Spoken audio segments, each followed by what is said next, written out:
అస్సలాముఅలైకుం. ఇక్కడికి విచ్చేసిన ముఖ్య అతిథులు మన ఎమ్మెల్యే గారు రేవిల్ల జోగేశ్వరరావు గారికి, జనసేన అధ్యక్షులు చింతా దొరబాబు గారికి అండ్ మండా వీరభద్రరావు గారికి, లక్ష్మీ వీరభద్రరావు గారికి, బీజేపీ అధ్యక్షులు కంకటాల మురళీకృష్ణ గారికి, అలాగే జనసేన నాయకులు, టీడీపీ నాయకులు, బీజేపీ నాయకులు అందరికీ కూడా మా హృదయపూర్వక మా ముస్లిం సోదరులందరి తరపు కూడా హృదయపూర్వక ధన్యవాదాలు తెలుపుతున్నాం. అలాగే ఇక్కడ హిందూ ముస్లిం అనే ఒక భేదం లేకుండా సర్వమతాలు అందరూ అన్నీ కలిసి వచ్చి మా ముస్లిం సోదరులందరికీ కూడా ఈ ఇఫ్తియార్ విందు ఒక సంఘీభావం తెలుపులోకి వచ్చినందుకు మేము చాలా సంతోషిస్తున్నాం. ఎందుకంటే ఇక్కడ ద్వారపూడిలో మేము అంతా కలిసిమెలిసి ఉంటాం.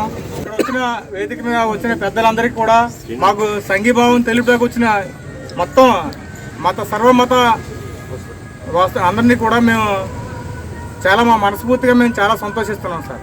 నాకు ఈ అవకాశం ఇచ్చిన మీ అందరికీ కూడా మరొకసారి ధన్యవాదాలు తెలుపుకుంటున్నాను సార్.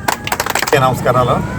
ఈ రోజున మండపేట మండలం ద్వారపూడి పంచాయతీకి రావడం జరిగింది. మరి ఇక్కడ వారందరూ కూడా చాలా ఆనందంగా రంజాన్ కార్యక్రమం చేసుకుంటూ మరి ఆ అల్లా యొక్క ఆశీస్సులు మన మండపేట నియోజకవర్గానికి, మన రాష్ట్రానికి, మన దేశానికి కలగాలని చెప్పి వారు చక్కగా ప్రార్థన చేసుకుంటూ ఉన్నారు.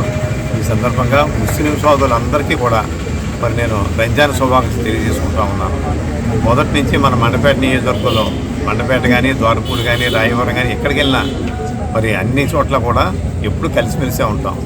వీరు ముస్లిం, వీరు హిందూ లేదా వీరు క్రిస్టియన్ అన్న భేదభావం ఎక్కడ లేకుండా అందరూ కలిసి అన్ని మతాలకి ఐక్య ప్రతీకగా మండపేట నియోజకవర్గం ఉంది. అదే భావంతో మరి ఇక్కడ అందరూ కూడా ఒకరికొకరు చక్కగా మరి ఈ యొక్క ఇఫ్తార్ విందులో కూడా మేము పాల్గొనడం జరిగింది. అందరికీ మరొకసారి రంజాన్ శుభాకాంక్షలు తెలియజేసుకుంటూ ఆ అల్లా ఆశీస్సులు మనందరికీ ఉండాలని చెప్పి మనసారా కోరుకుంటున్నాం. అందరికీ నమస్కారం.